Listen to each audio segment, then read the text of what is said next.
Hey there friends, welcome back. I've got another video for you. This is the birthday haul part 2 for 2024. It's the summer currently. Unfortunately, the summer doesn't last the longest. Part of me wishes that the summer was like 4 months. I don't know. Feels too short every year. But I've got a new video for a new haul, and this is part 2. Sorry you had to wait so long. I guess not really that long, but I had to wait so long to film this is what I mean. But I've got part 2 for you. And the good news is there will be a Lego thing in this video. I'm going to show that first, and I'll get to the other stuff. Hope you like it. Hope it's not, disappointing or boring for you. And hope you guys like these. I like filming them a lot. I always enjoy filming the birthday haul videos. It's just fun for me. But yeah, starting off, we've got the Lego item here. This is a set on my wanted list. It's been on the list for quite some time. This is the Mandalorian's N1 Starfighter set, and I did get this used. Everything was there, including the book, which is really nice. You've got the minifigs here, which you can see. Really nice to get Pelimoto, and especially the BD droid. Mandalorian's great. This is my first time getting him with the face, and Grogu's pretty good too. I actually bought this for the model, not the figs, but the figs are a bonus. This is in excellent shape. Expect a review. I might do a comparison between the Razor Crest and the N1. I don't know. There are some things that I like about this set better. Definitely has less pieces, but expect a review. And build thoughts. I really love this ship. I love this set. I think it only has one problem, and I'll get to that in the review. But yeah, here it is. It's a great model. I got it. So if I were to have not applied the discount, it would have been $35, which I would have gladly paid. But this is I got it for $28, which is even better because I didn't want to pay $60. As nice as this model is, I don't think it's $60 worth. I don't know. I just feel like it's a little bit. It's a very big model. You can see it's actually quite large. It's bigger than I thought, which is great. It's a really fun build. Engines are amazing, and the look is great. The cockpits work really nicely. You got storage and some missiles shooting, and just a amazing look. Obviously, it would have been better if this was all like if most of these pieces were either chrome, not chrome, but like sprays painted silver, like the flat silver, like the shiny silver that you see on the Mandalorian helmet set, for instance. I think it would have been better if some of those pieces were included, but overall, I love this ship. I'm glad to have it. Very happy to have it. I might actually hang it from the ceiling. That's what I'm thinking, because I'm going to try that, see if it works. But yeah, this is the first and only Lego item that I picked up that I'm going to show in this video. I'm going to show figures in Minifig Mondays. But yeah, fantastic set, highly recommended. Get it on a discount. Don't pay $60. It's not worth $60. But if you can get it for $40 or under, definitely worth it. So I'm going to put that aside and talk about a video game that I really had been wanting or have been wanting for this year. And you can laugh or, judge me or whatever. I don't care. Princess Peach Showtime. I love Peach as a character. She hasn't really gotten her due. Not really. She does have her own other game, or she does have another game. It's called Princess Peach, or Super Princess Peach. It came out in 2005 for the DS. Don't have that, sadly. I tried to find it. I couldn't. But this is the next best thing. We do have a Switch. I've been looking forward to this. And this game is interesting. You have Peach on her own this time, away from the Mario Bros., away from Bowser, and she gets caught up in this play with these villains trying to take over, and you basically can transform into different forms. So essentially, you can be like a ninja, or like a robot warrior, or a baker, or a sword fighter. Essentially, transform her and give her different abilities, and you go through these different plays and stages, and you try to fight these different enemies.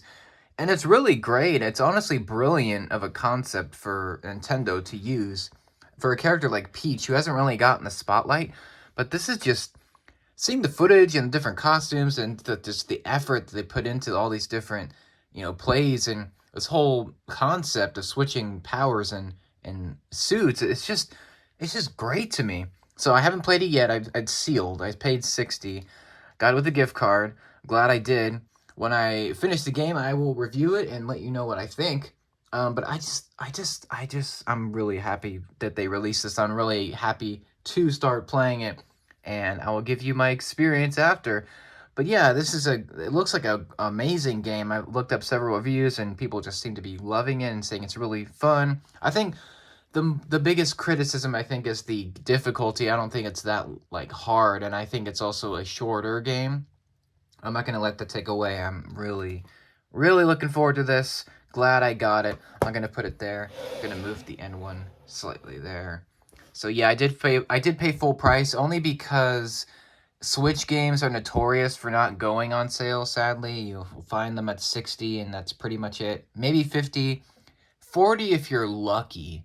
But most stores will only have them at retail, which is kind of lame. You would want them to be on sale, but anyway, let's move on. I'm gonna try to go through all of these albums. I got a lot of CD albums to share with you in a short amount of time, so I'm gonna try to go through them as quickly as possible and give you some discussion briefly about them. We got this one, Lord Pure Heroin. Now, this is a case where we had the CD already, but not the case. I am a stickler. I would like to have the cases with my CDs. I have a pretty decent collection, I'd say. And I'm a big fan of this particular album. I really like it. It's minimalist. It sounds great. Has a very unique sound, aesthetic, and vibe. And I really can't wait to review this. I'm a big fan of this album. The only thing I don't like is the packaging. I feel like is extremely bland for the Lord's first album. We'll get into their other ones soon, but yeah, compared to her later work, this is really bland of a look for the album. But overall, very happy to have it. Very nice sound. Next up is Lizzie McAlpine's Older. This is her third album, and the reason why I picked her third album is really because her first two albums, Give Me a Minute and 5 Seconds Flat, those albums are great. Unfortunately, they're not available physically. So this is the only one that she released on CD and vinyl, which is kind of perplexing. I don't know. Maybe it's something to do with like the environment or maybe the distribution or whatever. I don't know. But I really like this album. It's very folky. It's very, again, minimalistic. It has a very melancholy vibe, which I honestly really liked. Here's the CD. I haven't opened any of these except for one. We'll get to that. But yeah, I really like this one. I'm excited to give you my thoughts. I really like her style, and I'm getting into her music slowly but surely. Next up, we got two albums by the same artist.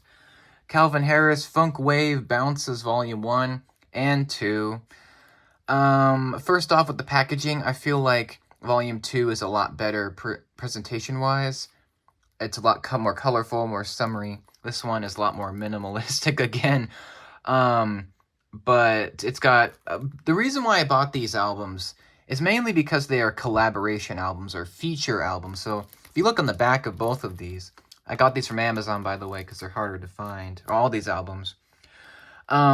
Because they have a ton of featured artists like Katy Perry, Snoop Dogg, Khalid, Travis Scott, Nicki Minaj, just a lot of artists are on these. And Calvin Harris, of course, is on these. But I got them because it's really just a playlist of artists that happen to feature on these albums. And yeah, Calvin Harris's other albums are more traditional with him producing and doing some of the singing, whereas these are straight up collabs, features. So yeah, I'm excited to hear these. I've heard a few of them, but I'm gonna have a full experience with both of these. I don't know which volume I'm gonna like more. I'm leaning towards Volume 2, mainly because it's more summery again. But yeah, very happy to have these, very excited to get into them, see what they're all about. And yes, they do have parental advisory stickers because they probably have language in some of these, which I don't mind. I know some people do, but it is what it is.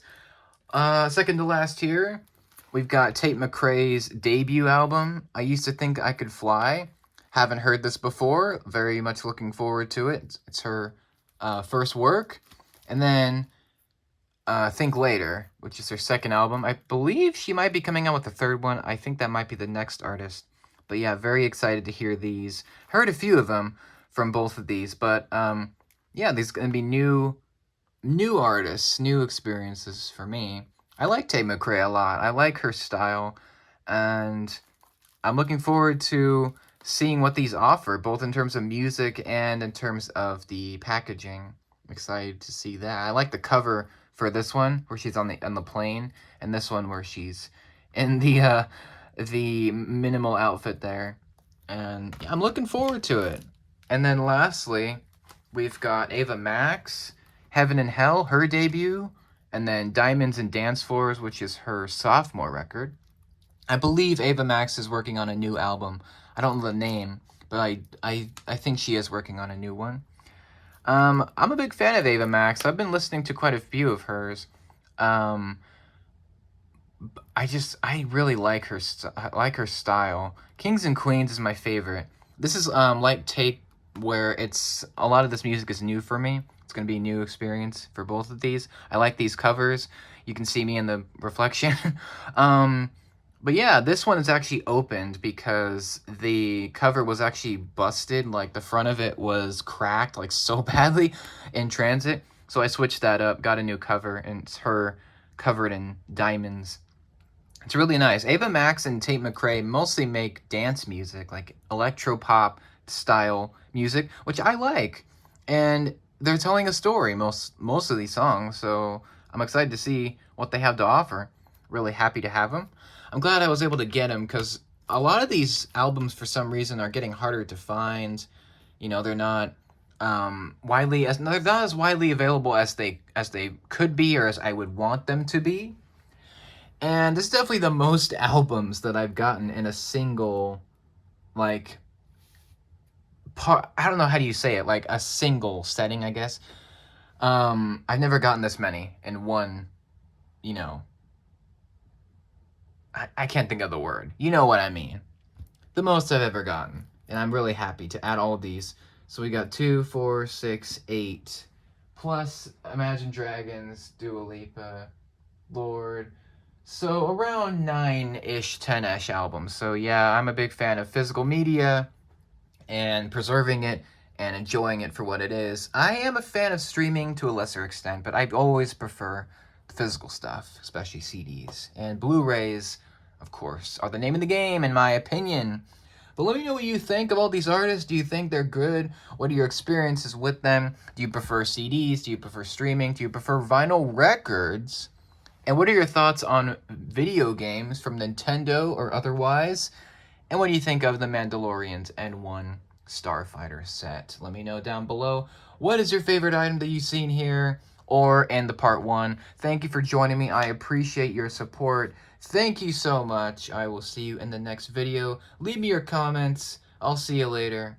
Have a great day. Thank you once again.